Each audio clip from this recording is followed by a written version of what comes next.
Planet of the Fakes. And Pig Star HH News. Former Disney vice president sentenced to prison for raping 7-year-old.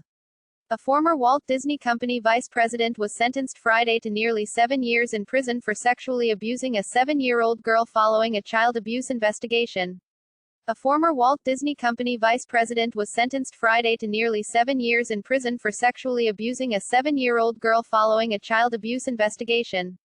According to court documents, Laney, 73, began abusing the victim in 2009, when she was about 7 years old, and there were multiple incidents of abuse spanning about 2 years.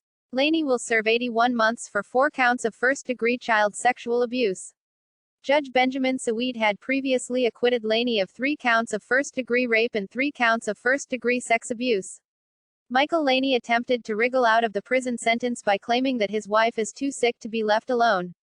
Tiffany Fitzhenry. At Tiff_Fitzhenry. Former Disney executive Michael Laney was sentenced on Friday to more than 6 years in prison for sexually abusing a 7-year-old girl. Ever get the feeling everyone in positions of power in Hollywood are in some secret cult that worships Lucifer and sexually abuses children?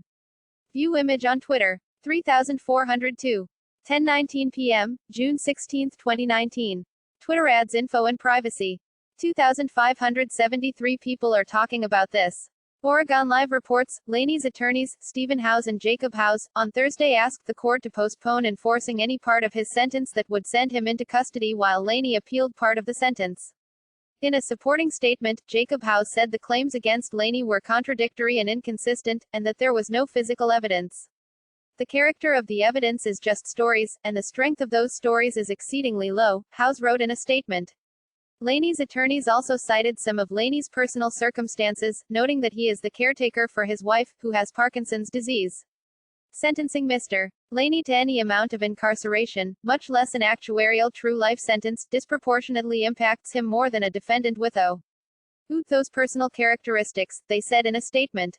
Laney's wife's doctor, Blaine Crandall, submitted a letter on Laney's behalf, saying his wife could be expected to suffer serious consequences to her health and well-being, without an in-home caregiver, a role her husband had been filling. In a response to Howes' statement, Multnomah County Deputy District Attorney Charles Mickley called the claims peculiarly offensive and insulting. Like, follow, share, comment, then visit www.